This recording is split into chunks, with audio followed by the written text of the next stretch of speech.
주일마다 귀한 주일, 복된 주일 하나님의 말씀에 귀 기울입니다. 하나님의 귀한 은혜의 말씀이 선포될 수 있도록 인도하여 주시옵소서.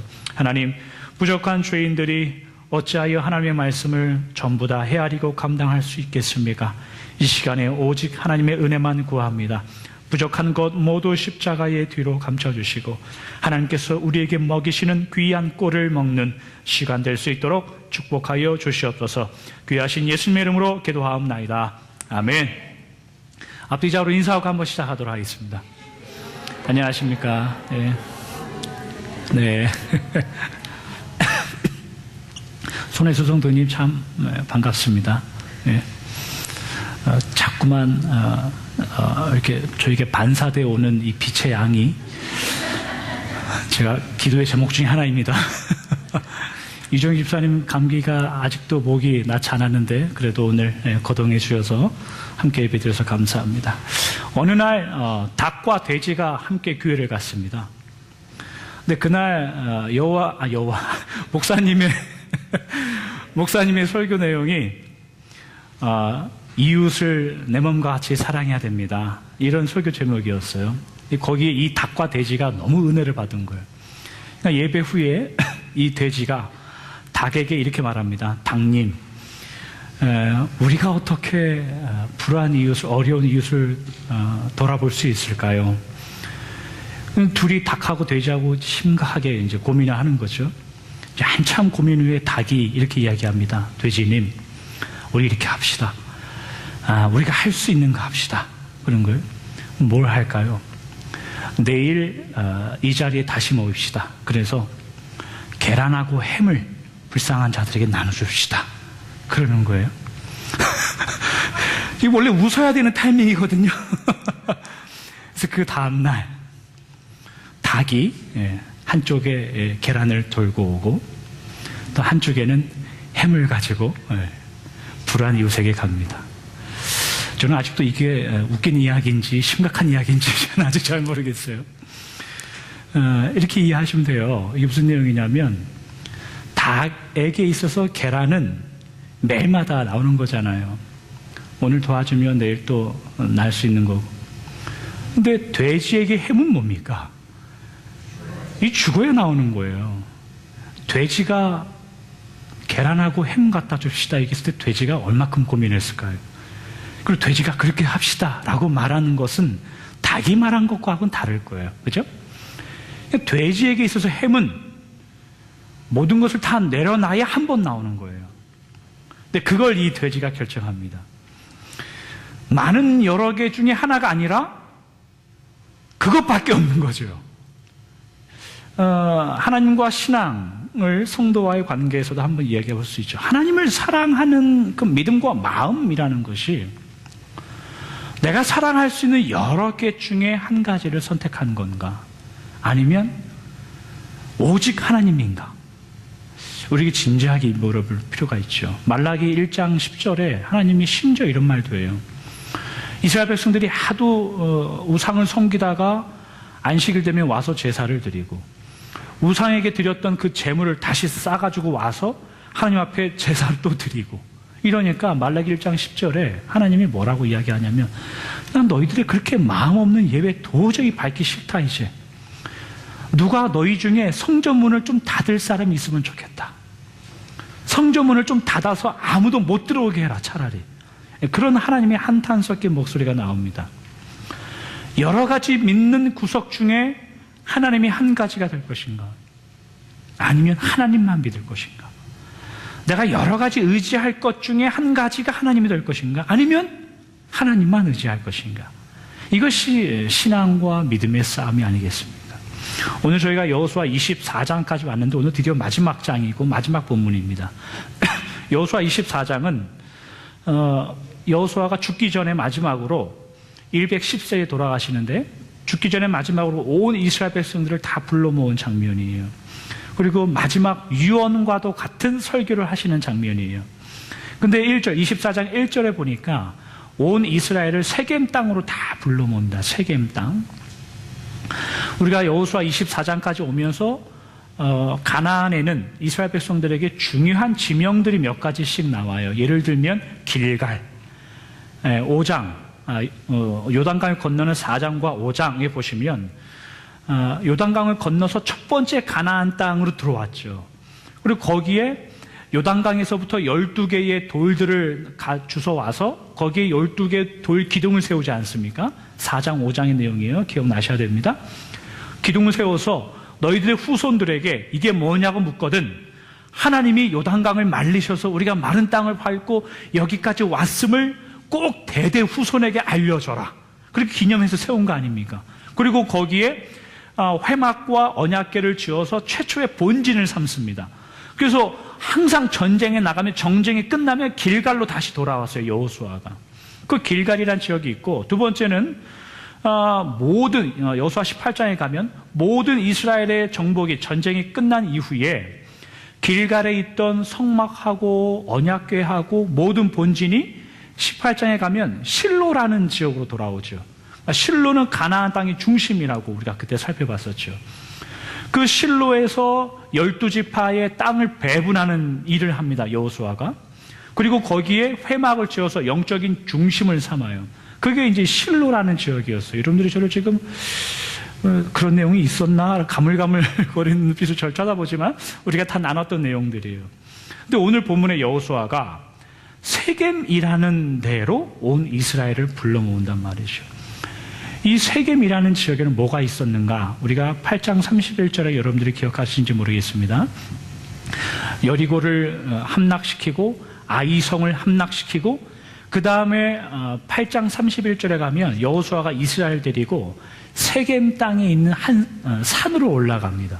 그리고 그 세겜 그 산에 뭘 세우냐면 제단을 세워줘요. 그 제단은 무슨 제단이냐면 8장 31절 철 연장으로 다듬지 않은 제단이 세워진 그것이 세겜이에요.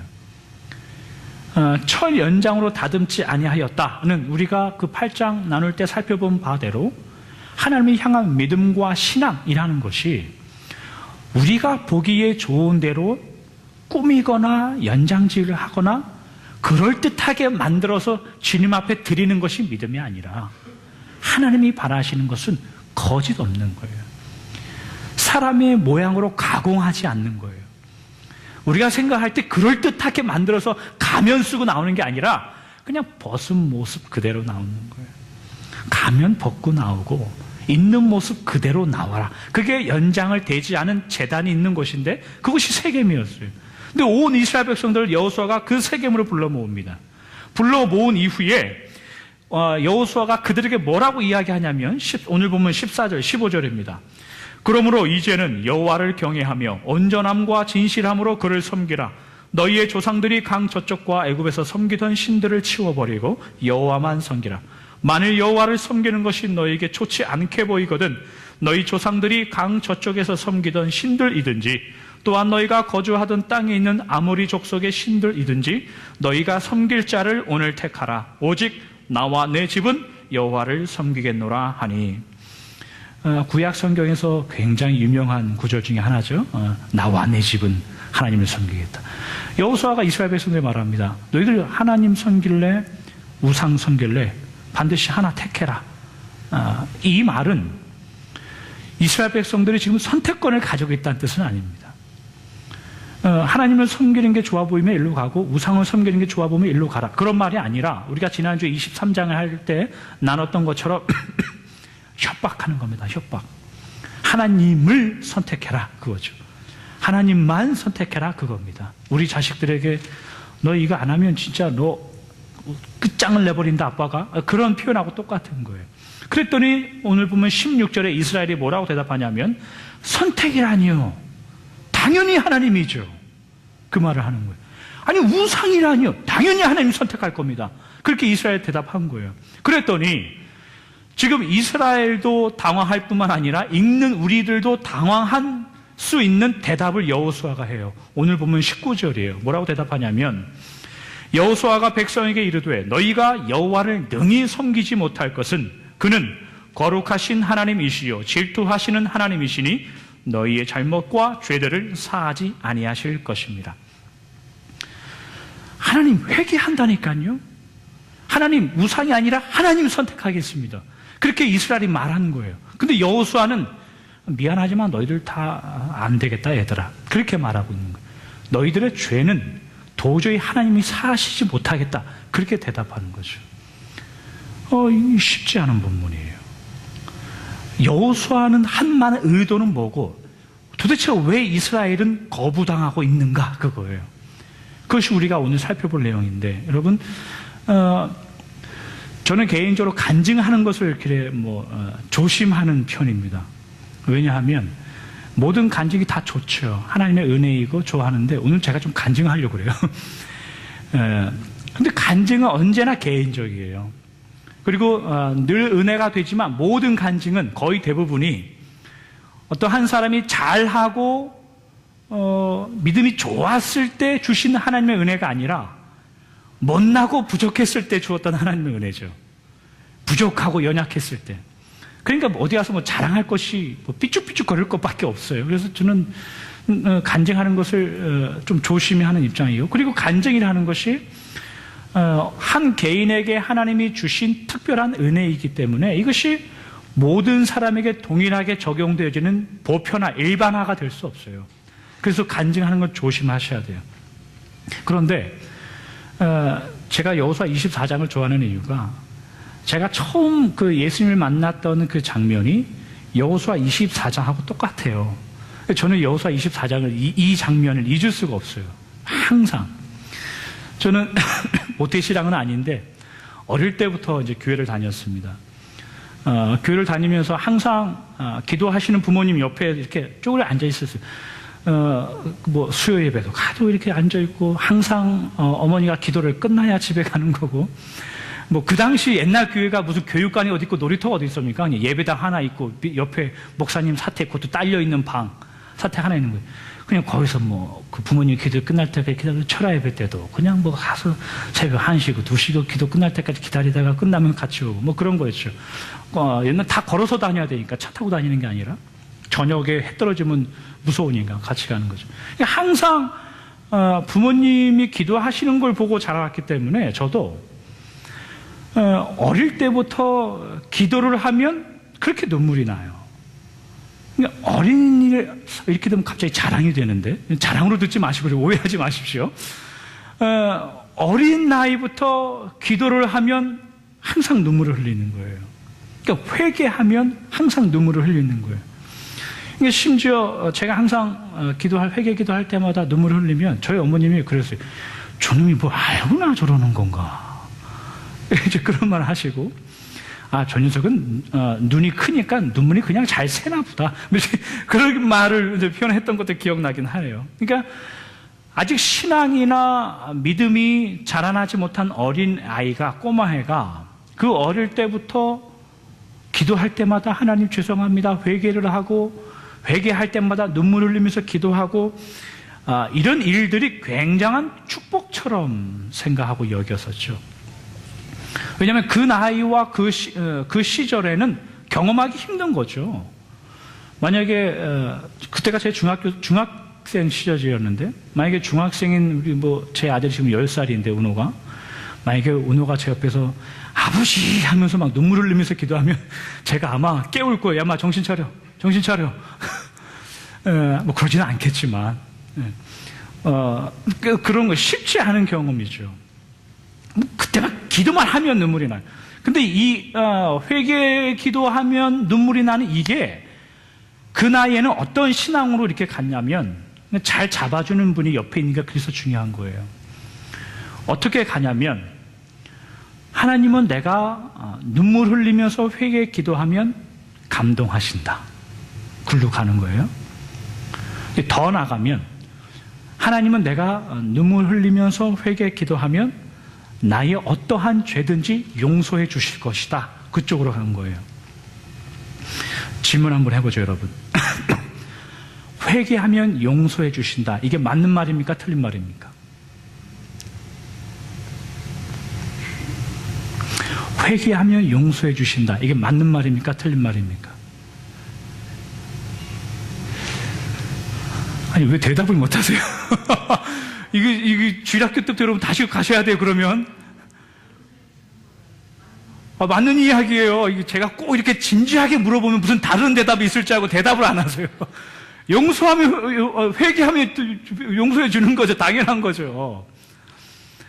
예. 근데 제가 이 말을 왜 그러냐면, 잘 이해하시라고 말씀드리는 거예요. 잘 깨달으시라고. 제가 어렸을 때 저를 이런 신앙을 잡아준 사람이 없었단 말이에요. 회개하며 용서해 주신다. 그 맞는 말이에요. 그러나 그 말은 우리가 하는 말이 아니라 하나님만이 하시는 말이에요. 하나님이 하실 말이에요. 그러니까 이런 거예요. 하나님, 내가 회개했으니까 하나님이 용서해 주십시오. 우리는 거기까지 가서는 안 돼요. 우리는 하나님, 제가 회개합니다. 거기서 멈춰야 돼요. 용서라는 것은 하나님이 해주셔야 되는 거예요. 쉬운 예를 들면 이거예요. 제가 이제 몇 해 전에 교회를 오는데 여름이에요. 점심이고 이제 나릇나릇해지고 식곤증이 오니까. 근데 저 오후된 길이 굉장히 많이 밀리잖아요. 그 자동차 딜러들 많이 있고 한데 우체국 앞에 차가 가고 서고 하는 도중에 제가 깜빡 졸은 거예요. 졸아서 앞에 차를 제가 세게 받은 건 아니고 졸고 있다가 브레이크에서 힘이 빠졌나 봐요. 이 브레이크 페달에서. 그래서 앞에 차를 쿵 하고 받은 거예요. 살짝 이렇게 서 있는 앞에 차 서 있고. 저도 놀래고 앞차 놀라고 둘 다 내렸어요. 제 보니까 앞에 차 뒷범퍼에 스크래치가 아주 치똥만큼 요만큼 난 거예요. 그러니까 제가 그것을 뭐라고 이야기해요. 제가 그분에게 아이고 죄송합니다. 그 말밖에 할 말이 없잖아요. 근데 제가 만약에 제가 굉장히 죄송합니다. 그러니 퉁치고 갑시다. 제가 그런 말 할 수 있습니까? 없습니까? 그런 말 못하는 겁니다. 제가 그냥 아이고 보상해 드릴게요 라고 하기에는 멀리서 보면 티도 안 나고 근데 돈도 아깝고 아물어주고 그냥 가기에는 야 이건 아니잖아요. 앞으로 목회할 사람이 그러면 안 되는 거잖아요. 그러니까 이러지도 못하고 저러지도 못하고 그냥 죄송합니다 이 말만 했죠. 제가 그분에게 내가 미안하다고 몇 번을 말했습니까 하고 멱살을 잡고 흔들면 제가 그럴 만한 자격이 있습니까? 없습니까? 없죠. 제가 할 수 있는 거라고는 그냥 죄송합니다 그거밖에 없어요. 용서라는 것은, 회개라는 것은 여러분 용서를 구하는 그 사람의 결과가 아니라 용서를 주는 사람의 결과인 거예요. 무슨 의미인지 아시겠죠? 우리가 회개 기도하거나 여러분들이 기도하실 때 하나님 내가 지금까지 기도한 게 몇 년입니까? 이런 말 할 수가 없어요. 우리는 하나님 내가 이 문제 때문에 주 앞에 기도한 게 세월이 얼마입니까? 이런 말을 할 수가 없다는 거예요. 그것이 하나님과 우리 사이에 기도라는 것이고 회개라는 것이고 용서라는 것이란 말이죠. 그러니까 그 어린 나이에 눈물 흘리면서 기도할 때마다 회개하고 기도할 수 있다는 것 자체가 그 당시에 저에게는 굉장한 믿음의 능력이었어요. 몰랐던 거죠. 뭔지 그게. 연약했다는 소리예요. 그러다가 중학교 3학년 때 여름 수련회를 갔어요. 학생부 전체가. 수련회는 자주 가야 돼요. 여러분들 어린아이들도 자녀들도 수련회 자주 보내세요. 크게 이렇게 어떤 일이 없는 이상. 갔는데 수련회 가면 이제 저녁마다 부흥회를 하지 않습니까? 마지막 날 부흥회는 목사님이 이 바닷가에 가서 기도를 시키는 거예요. 저도 이제 또 바닷가에 가서 제 주특기 그냥 울면서 고래고래 지르면서 이제 기도하는 거죠. 근데 갑자기 꿈인지 상상인지 모르는데 예수님이 찾아오신 거예요. 예수님을 본 거예요, 제가. 근데 그 예수님이 흰 옷을 입고 있는데 옷이 다 찢어져 있어요. 제가 그때 무슨 생각을 했겠습니까? 드디어 때가 왔구나. 자, 이때 기도하면 뭐라도 된다, 이거는. 그런 생각하고 있었던 거죠. 근데 예수님이 오셔서 딱 한마디만 하시고 그냥 가버리시는 거예요. 그 한마디가 뭐냐면, 너 뭐냐 도대체? 네가 나하고 뭔 관계냐? 그리고 휙 가버리는 거예요. 제가 무슨 생각했습니까? 이게 아닌데? 내가 계획하고 생각한 게 이게 아닌데? 라고 생각하고 있었었죠. 지금 생각해보면 그때 제가 깨달은 게 뭐냐면 지금에서나 이제 정의를 하시는 그때는 그게 뭔지도 몰랐고 지금에서나 깨달으면 기도라는 것, 용서라는 것, 회개라는 것은, 신앙이라는 것은 여러분, 눈물이라는 것, 회개라는 것, 그것이 명분이 될 수 없는 거예요. 무슨 이야기인지 아시겠습니까? 내가 주 앞에 눈물로 기도하는 것, 그것이 은혜와 신앙이라는 것의 명분이 될 수 없어요. 그것이 하나님의 은혜와 하나님의 사랑보다 더 크지 않다고요. 제가 지금 차 사고 예를 든 거하고 좀 접목시켜서 여러분들이 생각하셔야 돼요. 그런 일이 있으므로 제가 그냥 아무 기도도 못했죠. 그때는 거의 한두 시간 동안 그냥 바닷가에서 운 기억밖에 없어요. 아무것도 못하고. 만약에 일이 그냥 그 사건이 그렇게 종료되어 버렸으면 제가 아마 여기 있지 못하겠죠. 그렇게 한두 시간 그냥 바닷가에서 그냥 모래만 집어 던지고 막 울고 막 그랬어요. 근데 예수님이 다시 찾아왔어요. 두 번째로. 근데 그때는 옷이 달라요. 그때는 찢어진 옷이 아니라 그냥 하얀 옷. 우리가 그냥 쉽게 생각하는, 여러분들이 상상하는 그 예수님 있잖아요. 빛이 나고, 제가 그 당시에 무슨 영화를 많이 보았을 수도 있죠. 빛이 나고 하얗고 그런 예수님의 모습이 다가오는 거예요. 그들이 또 한마디만 해요. 일로 와라, 안아줄게. 그 한마디만 하시는 거예요. 그것을 경험하는 거예요. 오늘 본문을 다시 한번 돌아보시죠. 이스라엘이 회개합니다. 하나님, 다른 신 버리고 하나님 택하겠습니다. 우상들 버리고 하나님 택하겠습니다. 그렇게 이야기했거든요. 그랬더니 여호수아가 아니 너희들 못해. 미안하지만 너희들의 죄는 하나님이 용서하지 않을 거야. 그렇게 의견하는 거예요. 당황스러운 상황이에요 지금. 왜 여호수아가 그렇게 대답했는지 오늘 본문 17절과 18절에 힌트가 나와요. 제가 한번 읽어볼게요.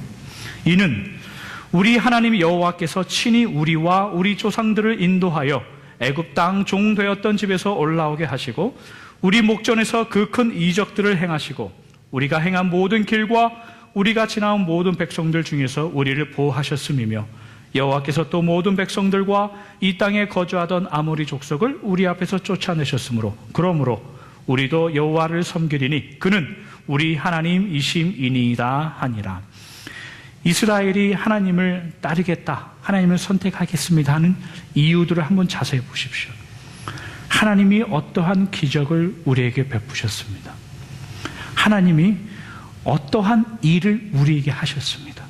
요단강이 갈라졌습니다. 우리가 어떠한 땅에 살게 되었습니다. 우리가 이 땅에서 어떠한 음식을 먹게 되었습니다. 그거예요.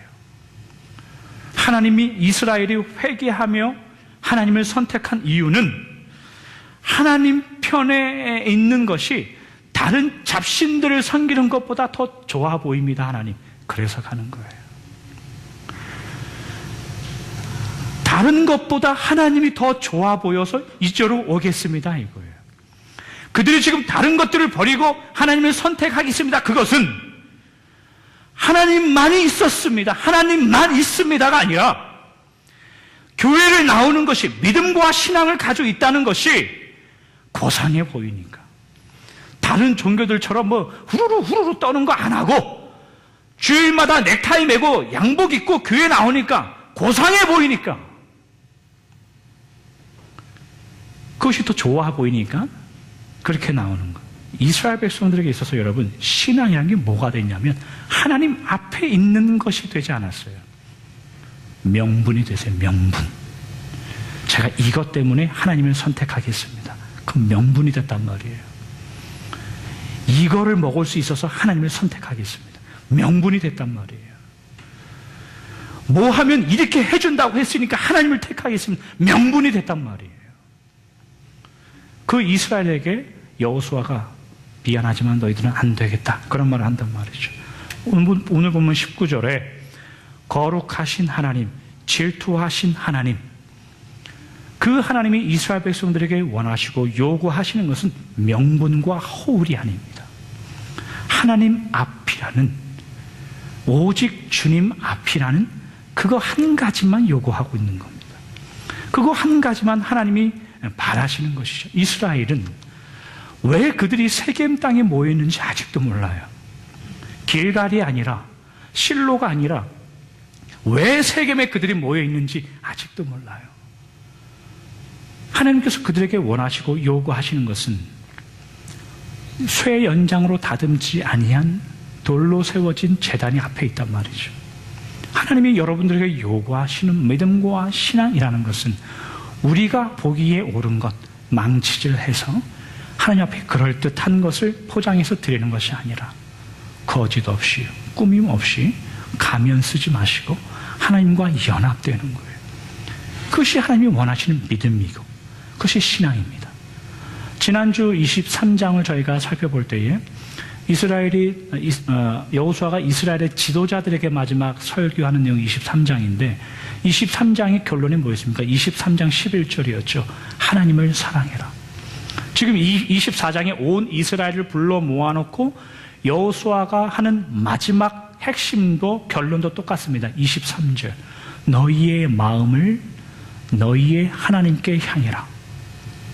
너희의 마음을 너희의 하나님께 향해라. 너희의 마음을 너희의 하나님께 향해라. 그거밖에 없어요. 그것이 여호수아가 마지막 이스라엘 백성들에게 권면하는 내용이에요. 오직 예수님밖에 없으십니까? 여러분들은 오직 하나님밖에 없으십니까? 오직 신앙을 붙들고 하나님 앞에 사시기로 결정하시고 사십니까? 하나님께서 이스라엘 백성들에게 향하는 그 신앙, 사랑의 그 진정성, 그걸 알려주기 위해서 1절부터 13절까지는 무슨 이야기냐? 아브라함부터 시작해서 그들이 어떻게 가나안 땅에 들어오게 되었는가 그 과정의 역사들을 기록해 놓은 거예요. 1절부터 13절이. 그런데 각 구절마다 공통적으로 계속해서 반복해서 나오는 말이 있어요. 그게 뭐냐면 내가라는 말이에요. 내가. 1절부터 13절까지 12번이나 나와요. 내가. 나는 하나님이죠. 하나님. 하나님이 누구를 선택하고 내가 누구를 선택하고 내가 그를 어디로 보내고 내가 그를 어떻게 했으며 내가 그를 어떻게 하고 내가 너희들을 어떻게 했다. 그 내용. 성경에서 계속 반복되는 말은 강조하는 이야기예요. 하나님이 말씀하는 것은 너희들의 과거에 어떤 시간을 보더라도 어떤 역사와 어떤 경운을 보더라도 나 하나님이 너희와 함께하지 않은 시간은 없었다. 하나님이 본인 자신을 이스라엘 백성들과 연합시켜 놓고 하나로 만들어 놓았다라는 표현이에요. 너무 그들을 사랑하셔서 스스로가 내가 절대로 너희들과 떨어지지 않겠다. 그 내용이 1절부터 13절이에요. 하나님과 우리가 어떻게 함께 할 수 있겠습니까? 우리는 그럴 수 있는 존재가 아니죠. 근데 하나님이 그렇게 놓으셨다. 그걸 전제로 깔고 여호수아가 설교를 하는 거예요. 여러분, 이 일이 언제 일어납니까? 예수님을 통해서 일어나죠. 예수님을 통해서 하나님과 여러분 사이에 이 일이 일어납니다. 이것이 에베소서 1장 23절에 보면 이렇게 표현합니다. 교회는 그의 몸이니 만물 안에서 만물을 충만하게 하시는 이의 충만함이니라. 이 비슷한 단어가 계속 나와서 이야기 좀 애매한 구절이지만 사실은 간단한 구절이에요. 만물에 충만하시는 이는 충만하게 하시는 이는 예수님이죠. 교회는 예수님의 몸이니 그거예요. 그 말이에요. 교회는 예수님의 몸이니 만물을 충만케 하시는 이의 충만함이다. 더 쉬운 말로 하면 교회는 예수님이 충만한 곳이다. 더 쉽게 얘기하면 교회는 충만이다. 그거예요. 근데 여러분, 교회는 건물이 아니잖아요. 교회는 조직이 아니잖아요. 교회가 뭡니까? 성도이고 여러분들이란 말이에요. 교회는 사람이란 말이에요. 근데 하나님이 교회에 예수님이 충만하시다라는 것은 여러분들 안에 충만하시도록 계시다는 뜻이에요. 충만하시게 계신다는 의미는 우리의 연약함을 넘어서 예수님을 통해서 하나님께서 하나님 되심을 여러분들 안에 취소하거나 변경하거나 스탑하거나 멈추지 않고 끊임없이 이루어 가겠다 하는 하나님의 수고하심의 표현이에요. 그러니 함께 가자. 그게 여호수아 24장의 내용입니다. 지금까지 동안 내가 어떻게 함께 했는지 알지 않느냐. 그러니 함께 가자. 이스라엘 백성들아. 그게 여호수아의 권면입니다. 무엇을 얻었는가? 거기는 아직 아니다. 얘들아. 하나님 때문에 무엇을 받았는가? 그거 아니다. 얘들아. 너와 하나님. 그걸 여호수아가 마지막 그들에게 주는 권면이었고 여호수아의 성경을 통해서 우리에게 주는 하나님의 권면일 것입니다. 말씀을 정리합니다. 돌로 다듬지 않은 제단이 있는 그 쇠겜에 여호수아가 온 이스라엘을 불러놓고 하나님을 선택할 것인가 우상을 선택할 것인가 선택해라 이렇게 말합니다. 선택권이 있다는 뜻이 아닙니다. 우상들을 선택하면 그들에게도 최소한의 유익이 있으니까 그게 더 좋아 보면 그쪽으로 가 이렇게 말하는 게 아닙니다. 지난주의 말씀처럼 그거 선택하면 니네 확 멸절시켜버린다 그거예요. 그러니 이쪽으로 와라 그거예요. 우리는 성도라는 존재는 하나님과 다른 무엇가를 비교해서 하나님이 좋아 보여서 하나님을 선택했다 이런 자들이 아닙니다. 하나님은 예수님을 통해서 여러분들을 등에 짊어지신 분이에요. 예수님을 통해서 여러분들을 업고 가시는 분이에요. 우리가 발버둥 쳐도 내려올 수가 없는 그 하나님의 사랑. 우리가 힘들어서 고개를 막 이렇게 비틀고 어깨를 비틀어도 피할 수 없는 그 하나님께 묶여서 가는 자들이 여러분들이에요. 하나님의 은혜를 그래서 피할 수도 없습니다. 외면하고 돌이킬 수도 없는 길이 성도라는 길이에요. 하나님께서 성도를 이끌어감에 있어서 절대로 타협하지 않습니다.